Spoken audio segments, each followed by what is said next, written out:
guys. Good morning. Happy last day of October. I swear I just said that about September. How are we possibly in October already? Okay, October 31st. The world's hatred. John 15:18 through 16:4. If the world hates you, remember that it hated me first. The world would love you as one of its own if you belonged to it, but you are no longer part of the world. I chose you to come out of the world, so it hates you. Do you remember what I told you? A slave is not greater than the master. Since they persecuted me, naturally they will persecute you. And if they had listened to me, they would listen to you. They will do all this to you because of me, for they have rejected the one who sent me. They would not be guilty if I had not come and spoken to them. But now they have no excuse for their sin. Anyone who hates me also hates my Father. If I hadn't done such miraculous signs among them that no one else could do, they would not be guilty. But as it is, they have seen everything I did, yet they still hate me and my Father. This fulfills what is written in the Scripture. They hated me without cause. But I will send you the Advocate, the Spirit of truth. He will come to you from the Father and will testify all about me. And you must also testify about me because you have been with me from the beginning of my ministry. I have told you these things so that you won't abandon your faith, for you will be expelled from the synagogues, and the time is coming when those who kill you will think they are doing a holy service for God. This is because they have never known the Father or me. Yes, I'm telling you these things now, so that when they happen, you will remember my warning. I didn't tell you earlier because I was going to be with you for a while longer. The work of the Holy Spirit, John 16:5 through 15. But now I am going away to the one who sent me, and not one of you is asking where I am going. Instead, you grieve because what I've told you. But in fact, it is best for you that I go away, because if I don't, the Advocate won't come. If I do go away, then I will send him to you. And when he comes, he will convict the world of its sin, and of God's righteousness, and of the coming judgment. The world's sin is that it refuses to believe in me. Righteousness is available because I go to the Father, and you will see me no more. Judgment will come because the ruler of this world has already been judged. There is so much more I want to tell you, but you can't bear it now. When the Spirit of truth comes, he will guide you into all truth. He will not speak on his own, but will tell you what he has heard. He will tell you about the future. He will bring me glory by telling you whatever he receives from me. All that belongs to the Father is mine. This is why I said, the Spirit will tell you whatever he receives from me. Sadness will be turned to joy. John 16:16 through 33. In a little while you won't see me anymore, but a little while after that you will see me again. Some of the disciples asked each other, what does he mean when he says, in a little while you won't see me, but then you will see me, and I am going to the Father? And what does he mean by a little while? We don't understand. Jesus realized they wanted to ask him about it, so he said, are you asking yourselves what I meant? I said in a little while you won't see me, but a little while after that you will see me again. I tell you the truth. You will weep and mourn over what is going to happen to me, but the world will rejoice. You will grieve, but your grief will suddenly turn into wonderful joy. It will be like a woman suffering the pains of labor. When her child is born, her anguish gives way to joy because she has brought a new baby into the world. So you have sorrow now, but I will see you again. Then you will rejoice, and no one can rob you of that joy. At that time, you won't need to ask me for anything. I tell you the truth. You will ask the Father directly, and he will grant your request because you use my name. You haven't done this before. Ask, using my name, and you will receive, and you will have abundant joy. I have spoken of these matters in figures of speech, but soon I will stop speaking figuratively and will tell you plainly all about the Father.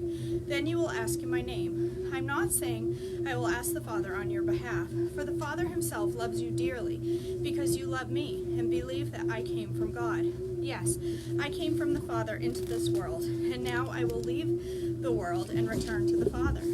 Then his disciples said, at last you are speaking plainly and not figuratively. Now we understand that you know everything, and there is no need to question you. From this we believe that you came from God.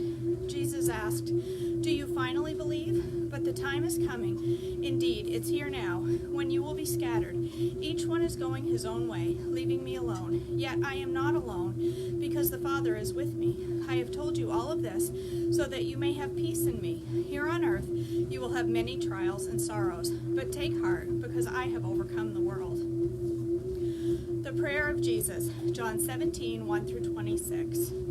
After saying all these things, Jesus looked up to heaven and said, Father, the hour has come. Glorify your Son, so he can give glory back to you. For you have given him authority over everyone. He gives eternal life to each one you have given him. And this is the way to have eternal life, to know you, the only true God, and Jesus Christ, the one who you sent to earth. I brought glory to you here on earth by completing the work you gave me to do. Now, Father, bring me into the glory we shared before the world began. I have revealed you to the ones you gave me from this world.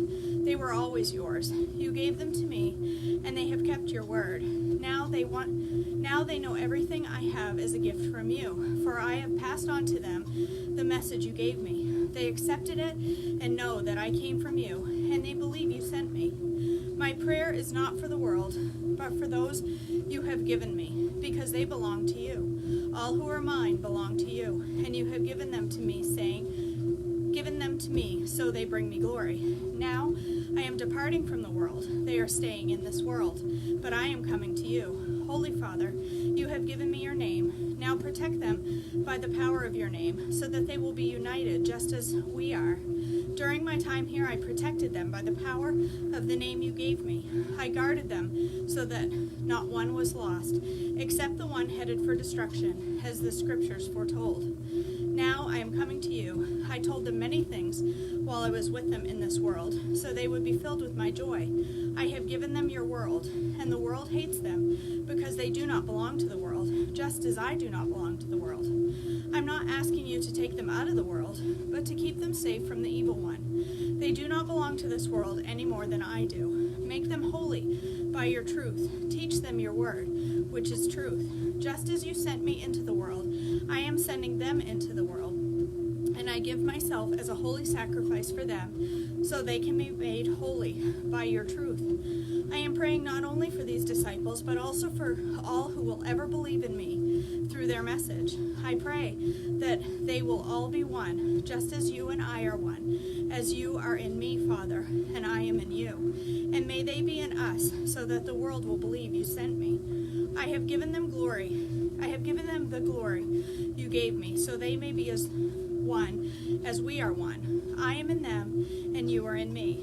May they experience such perfect unity that the world will know that you sent me, and that you love them as much as you love me. Father, I want these whom you have given me to be with me where I am. Then they can see all the glory you gave me, because you loved me even before the world began. O righteous Father, the world doesn't know you, but I do, and these disciples know you sent me. I have revealed you to them, and I will continue to do so. Then your love for me will be in them, and I will be in them. All right. That's it. That's it for October. Tomorrow we're in the Garden of Gethsemane. All right, you guys. Thanks for joining me this morning. I hope you have a beautiful Sunday. I hope you are a blessing to someone today, and that you just have a restful, peaceful Sunday. And I'll see you back tomorrow morning for more Treadmill Devotions and more breakfast. I love you all. Have a great day. Bye, guys.